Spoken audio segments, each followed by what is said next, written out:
Theodore Roosevelt was one of the most well-known explorers of his time. Roosevelt was born October 27, 1858. He soon enlisted in the Navy as it was a good way for him to see the world. Roosevelt was stationed in Cuba and climbed the ranks to a colonel. In Cuba, he became a war hero and soon returned to the States. After Roosevelt returned from Cuba, he took several positions in government. He started off being a member of the New York State Assembly, which led him to being the 33rd governor of New York in 1898. Theodore Roosevelt was elected as the 25th Vice President of the United States in March of 1901, and was elected as the 26th President in 1905. While exploring the Progressive Bull Moose Party, Roosevelt lost his third presidential election. This failed campaign would set him up for a depression. However, in the midst of this depression, he received a letter from the Argentinian government asking him to speak about his two successful terms as president. I traveled to Manhattanville College to interview an American history professor, Dr. Lawson Bowling. Professor Bowling was kind enough to give an intuitive definition on what exploration was. It means you're checking something out, and of course the dramatic form of exploration is you're checking out things that have not been checked out. The unexplored really intrigues the explorer mind. While speaking in Argentina, the Brazilian government shared this tempting offer with Roosevelt. He immediately boarded a steamship from Buenos Aires to the southern coast of Brazil. When arriving in Rio de Janeiro, he was briefed about this intense and perilous exploration. This trek would be through 1,200 miles of treacherous land that all others had died attempting to explore. This long stretch of the Amazon is located in western Brazil. Several other parties attempted to explore this river but failed. Theodore was determined to explore and chart this section. Theodore Roosevelt would be accompanied by a Brazilian colonel, Candido Rondon. The other major figure who was on the exploration was Kermit Roosevelt. Kermit, like his father, was an explorer. The other members consisted of an American explorer named George Cruikshank and 15 other Brazilians. A third party was given wind of a life-changing exploration in South America.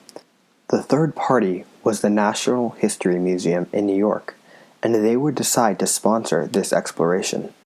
The Museum of Natural History sent all of the supplies down to Brazil, and everything else was ready to go. The crew set out on October 4th, 1913. However, the issues on this exploration would only increase as time went on. 16 out of 19 people returned from the exploration. While on the journey, one Brazilian was shot and killed by a fellow explorer. The murderer then fled into the jungle and was presumed dead. To make matters worse, the doctor on the voyage contracted a severe case of malaria and passed away. I am always willing to pay the piper when I have a good dance. Theodore Roosevelt says this. Unfortunately, this piper that he speaks of almost claimed the most important thing, his life. Everyone on the exploration contracted malaria as well as heat stroke. Broken ankles and other body parts were common on the voyage. However, the bullet from Theodore's assassination attempt was never removed. This caused for major problems, especially when it contracted a virus. Due to the fact that the doctor had died, Roosevelt couldn't treat the infection and soon became unable to walk.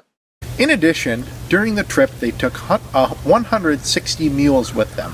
Halfway through the trip, they only had 40 left. Roosevelt writes all encounters in his book Through the Brazilian Wilderness.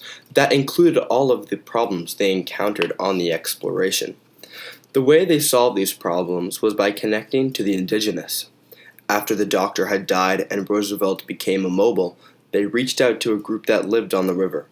These locals created a type of caste for Roosevelt using wood planks and ropes they had created.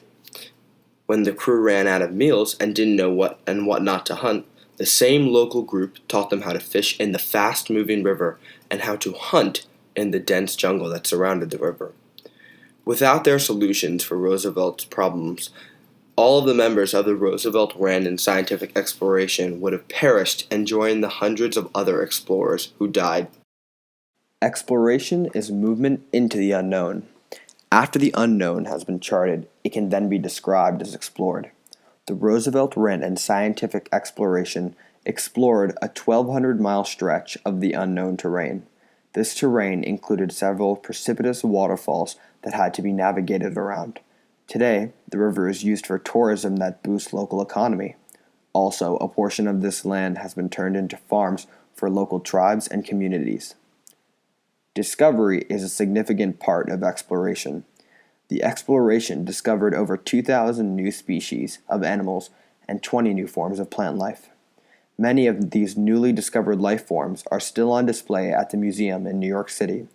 Some of the animals included specific breeds of turtles, frogs, and fish. In order to discover what the impact this exploration had, I traveled to Theodore Roosevelt's former estate, Sagamore Hill. Sagamore Hill is located in Oyster Bay, New York. There, I interviewed the head park ranger, Josh Reyes, and asked him a couple questions regarding this exploration. He also spoke at Argentina for one of the presidents, the delegates, for $13,000. But most importantly, this trip gave Roosevelt the opportunity to explore a vast, uncharted majority of South America. As a result of Roosevelt's successful exploration, the Brazilian government named the river after him. Rio Roosevelt is home to several communities now. Also, Cândido Rondon had the state in which the river was discovered named after him. Today we see statues of Mr. Rondon and Mr. Roosevelt all over the world for their valiant efforts on the River of Doubt. This exploration encountered hundreds of problems, and all of them were dealt with. The valiant efforts put forth by the Roosevelt-Randon scientific exploration would change the way people explored forever.